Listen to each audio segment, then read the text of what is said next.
සමහර ළමයි හිතනවානේ මම කොහොම හරි මෙතෙන්ට යනවා. කොහොම හරි කියන එක පැත්තකින් තියන්නේ. මම කොහොම හරි ගියපු කවුරුත් නැහැ.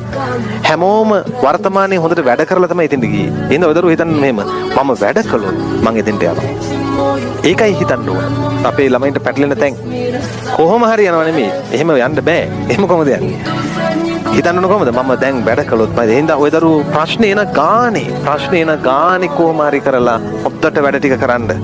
මේක වලගේ අයියෙක් අක්කෙක් ඉන්නවා නම් ඒගොල්ලන්ට කියන්න. ඒගොල්ලෝ රැකියාවක් කරනවා නම් ඒගොල්ලන්ට ප්‍රශ්න තියෙනවා නම් ඒ රැකියාව හොඳට කරන්න කියලා. කරන දේ හොඳට කරන්න කියන්න. තව දෙගුණයක් මහන්සිලා වැඩ කරන්න කියන්න. අන්න එහෙම වර්තමානයේ හදද්දී අනාගතේ එන්න තියෙන ප්‍රශ්න ටික පැනලා යනවා. හැබැයි පුතා ප්‍රශ්න කියන ඒවා එන්න තියෙන ඒවා. ප්‍රශ්න කියන්නේ ඔක්කොම ආපු ඒවා නෙමෙයිනේ එන්න තියෙන ඒවා. එන ගානේ අරක හිතන්න. මට මේ ආවේ එක ප්‍රශ්නයක් විතරයි. තව එන්න පුළුවන්. මම මේක විසඳගන්න. විසඳගන්නේ අර ක්‍රමයේද? කොහොමද?